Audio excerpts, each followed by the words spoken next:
You know those games that just stick with you? The ones where a bitter rivalry, a huge deficit, and a wild home crowd all crash together in the final seconds?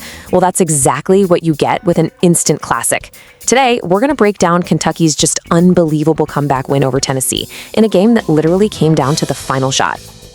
I mean, that quote just paints the perfect picture, doesn't it? It was absolutely freezing outside in Lexington, but inside Rupp Arena, the heat from one of college basketball's best rivalries was just at a boiling point. These two had already played a nail-biter earlier in the season, and round two was shaping up to be even crazier. And right from the opening tip, man, this really looked like it was going to be Tennessee's night.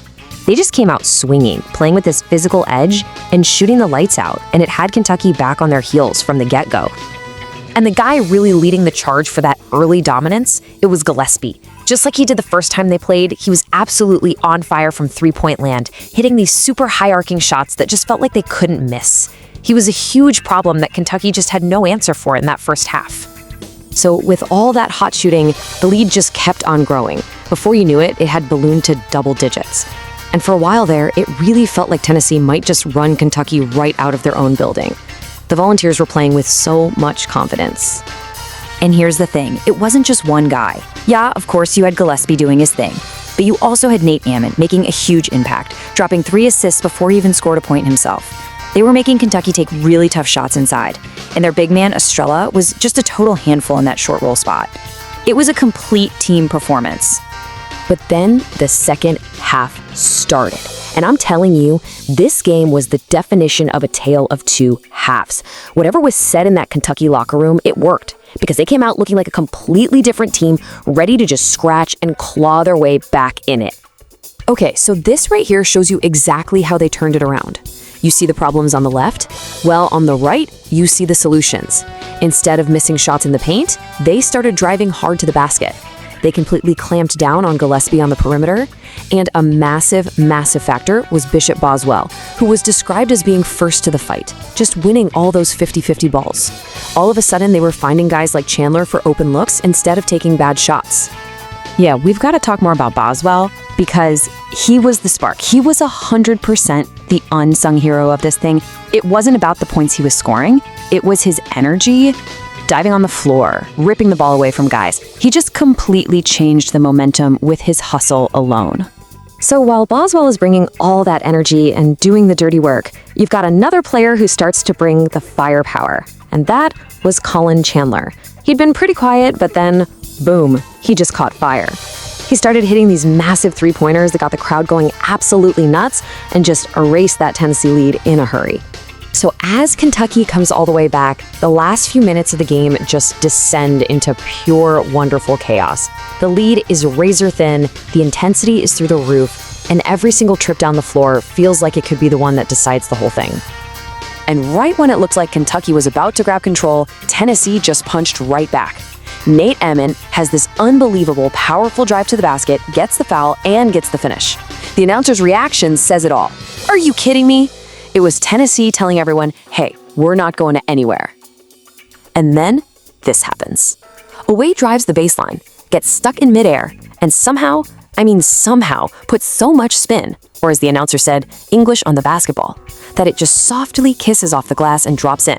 It was an impossible shot that gave Kentucky their very first lead of the night. You could just feel the explosion in that arena right through the TV screen. Oh my goodness, he got it to go! Can you imagine? After being behind for over 35 minutes of the game, the Wildcats were finally ahead. The comeback was this close to being complete. So here we are. We're in the final minute. The tension is just off the charts. Every single dribble, every pass, it's all magnified times 1,000. This is what rivalry basketball is all about. But again, Tennessee answers the call. With less than 50 seconds left, Nate Ament uses this lightning-quick first step, gets right to the rim, and lays it in. The Volunteers are back on top by 1. Just an incredibly clutch play in a hostile environment.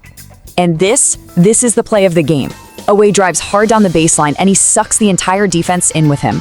Amari Evans has to rotate over, but Oweh makes the perfect read, the unselfish play, and kicks it out to Colin Chandler, the hot hand. Chandler catches it right in his sweet spot, rises up and fires. Swish. Kentucky by 2. Just a beautiful basketball play.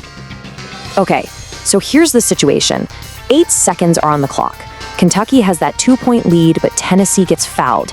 The entire game is now hanging in the balance right here at the free throw line with one last possession to go.